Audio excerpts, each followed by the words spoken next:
Use तब आपको बताएं।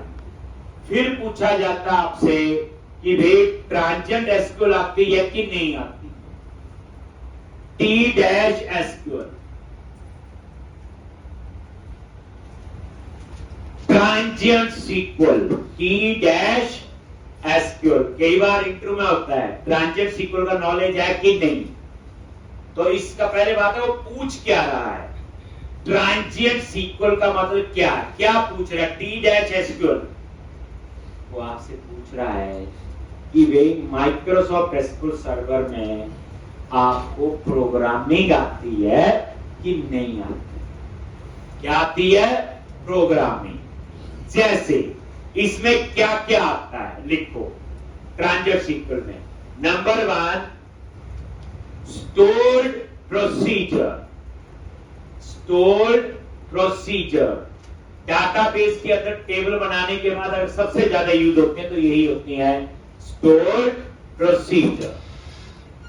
Number 1 stored procedure. Number 2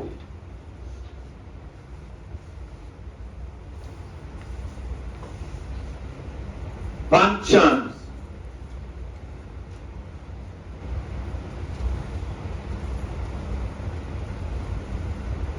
number 2 functions,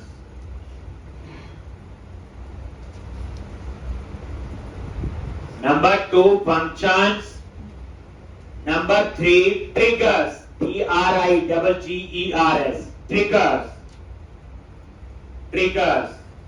Number 4 cursor, cursor, cursor, cursor, cursors. Indexes, indexes and views, view करना, views। तो जब आप बोलोगे मुझे ट्रांजिएंट सीक्वल आती है तो इन चीजों का नॉलेज होना चाहिए। Store procedure, function, triggers, cursor, indexes, views. तो हमें इस चीज का नॉलेज होना चाहिए। क्लियर है जी। अब जो मुझे जरूरत होगी मैं तो वो सारा कुछ आपको पढ़ाऊंगा और बताऊंगा। ठीक है जी। चलो अब नेक्स्ट क्वेश्चन है। ठीक है, हम ये डिसाइड कर चुके हैं हम क्लाइंट सर्वर डाटाबेस यूज करेंगे क्योंकि हम सीख रहे हैं वेब डेवलपमेंट। और जो वेब एप्लीकेशन है वो मल्टी यूजर होती है और मल्टी यूजर एप्लीकेशन के लिए हमें किस टाइप का डाटाबेस यूज करना चाहिए, क्लाइंट सर्वर डाटाबेस। क्योंकि क्लाइंट सर्वर डाटाबेस में क्या होता है कि डाटाबेस को यूजर डायरेक्टली एक्सेस नहीं कर सकता, उसके बीच में पूरा कंट्रोल करने के लिए एक मास्टर यूजर होता है जिसे हम क्या कहते हैं, सर्वर, जो उन सारी रिक्वेस्ट को क्या करता है, मैनेज करता है। हमारी रिक्वेस्ट उसके सर्वर के पास जाएगी, वो एक एक रिक्वेस्ट को वो एग्जीक्यूट करवाए। अब हमने जो डाटाबेस डिसाइड किया माइक्रोसॉफ्ट एसक्यूएल सर्वर, क्योंकि ये किसका है, माइक्रोसॉफ्ट।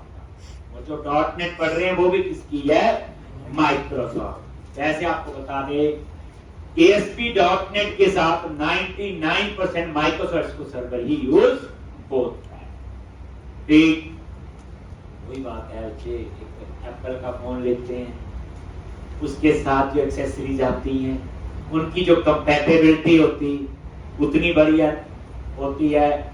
अदरवाइज आप कोई और एक्सेसरी खरीद लो जो उसके कंपैटिबल नहीं है, किसी और कंपनी की खरीद लो, कई बार वो चलती कई बार नहीं।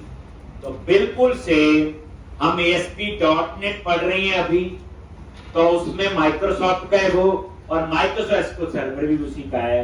तो जो माइक्रोसॉफ्ट एसक्यूएल सर्वर डाटाबेस हमें जो कंपैटिबिलिटी देगा, हमें जो परफॉर्मेंस देगा, हमें कोई और डाटाबेस नहीं दे सकता। इसलिए हम क्या यूज करेंगे, माइक्रोसॉफ्ट एसक्यूएल सर्वर। हम इसकी जगह ऑरेकल भी यूज कर सकते हैं मजबूरी में, हम माइस्क्यूएल भी यूज कर सकते हैं या कोई और डाटाबेस भी, इसमें कोई ऐसा नहीं है। लेकिन जिस ब्रांड का जिसके लिए है तो अंडरस्टूड है उसकी कंपैटिबिलिटी और परफॉर्मेंस तो बेटर होगी। कई क्वेरी के सिंटैक्स हैं जो माइक्रोसॉफ्ट सर्वर में चलेंगे, हो सकता है वो ऑरेकल में काम ना करें। तो जो कंपैटिबिलिटी और परफॉर्मेंस माइक्रोसॉफ्ट एसक्यूएल सर्वर हमें देता है ठीक, वो .NET के साथ वो कोई और डाटाबेस की कंपैटिबिलिटी और परफॉर्मेंस नहीं है। तो पहला रीजन तो यही है कि हम लोग माइक्रोसॉफ्ट एसक्यूएल सर्वर यूज करें, ठीक है जी।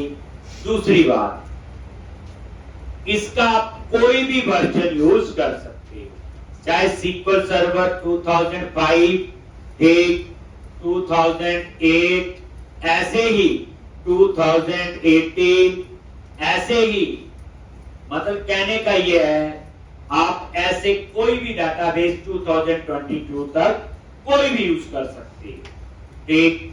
तो इसलिए हमारे लिए वर्जन की टेंशन नहीं। देखो अगर मैं बोलूं मैंने माइक्रोसॉफ्ट सर्वर 2018 यूज किया है, सामने वाला पूछेगा तू ये बता तूने SQL सर्वर 2018 की कौन सी फीचर यूज की?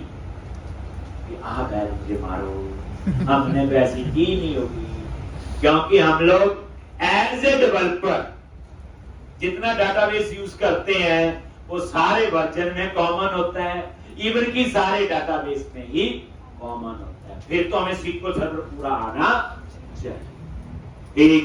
तो इसलिए हम ये बोलेंगे हम SQL सर्वर का कोई भी वर्जन यूज कर सकते हैं, जो भी उसके वर्जन अवेलेबल हो, ठीक है जी। नेक्स्ट क्वेश्चन, अब उसके लिए SQL सर्वर के अलग अलग एडिशन है। तो जब अब हमें प्रैक्टिकल करना है, डाटाबेस यूज करना है, तो हमारी मशीन पे माइक्रोसॉफ्ट SQL सर्वर इंस्टॉल होना चाहिए। वैसे आपको डरने की जरूरत नहीं, जो विजुअल स्टूडियो इंस्टॉल हुआ उसके साथ ये इंस्टॉल हो चुका है। तो एक इसका एडिशन आता है SQL एक्सप्रेस। ये जो SQL एक्सप्रेस है ये बच्चे फ्री होता है, पर फ्री किसके लिए है? स्टूडेंट्स के। हम इसे कंपनीज में यूज नहीं कर सकते।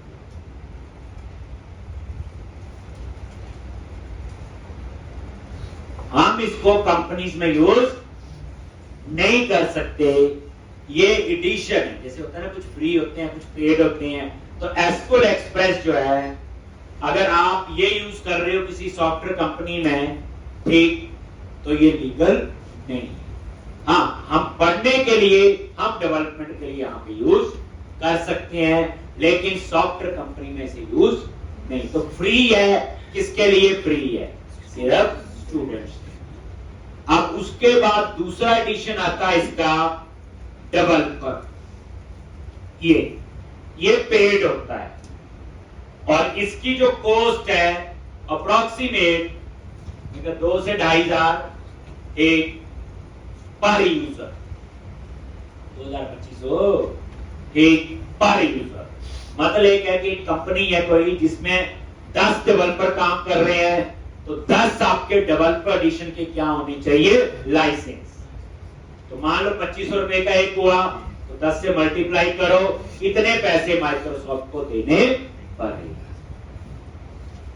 तो ये जो डेवलपर एडिशन होता है बच्चे, ये पेड होता है, ये आपको देना ही पड़ेगा, ठीक। अब उसके बाद नेक्स्ट, ठीक, और यहां पे डेवलपर के बाद तो ये होता है, लेकिन ये छोटी छोटी कंपनी यूज करती है। डेवलपर में क्या होता है, मान लो 10 डेवलपर काम कर रहे हैं, 10 मशीनों पे वो इंस्टॉल होगा। पहली बात है 10 बंदे आके अलग अलग अपना काम करेंगे। कल को मान लो एक मशीन खराब होगी, तो जब तक वो ठीक नहीं होगी, उसका डाटा नहीं मिलेगा हमें, तब तक वो डेवलपर बेला बैठा रहेगा, क्योंकि उसका जो डाटाबेस है वो उसी मशीन पे होगा। और याद रखना, डाटाबेस बच्चे कभी सिंपल कॉपी बेस्ड नहीं होता। जैसे नॉर्मल वर्ड की फाइल है ना, एक मशीन से कॉपी की दूसरे पे पेस्ट कर ली, डाटाबेस की प्रोसेस अलग होती, वो मैं आगे बताऊंगा, ठीक। अब उसकी ड्रॉबैक ये हो गई, 10 मशीनों पे इंस्टॉल है, कोई मशीन खराब हो गई तो उस डेवलपर को उतनी देर वेट करनी पड़ेगी जितनी देर उस मशीन की प्रॉब्लम को रिजॉल्व। प्रॉब्लम आई जाती है, आप लैपटॉप यूज करते हो, टाइम वेस्ट होता है। तो जो थोड़े अच्छे लेवल की जो कंपनीज होती हैं, वो हम लोग यूज करते हैं ज्यादातर स्टैंडर्ड इशू।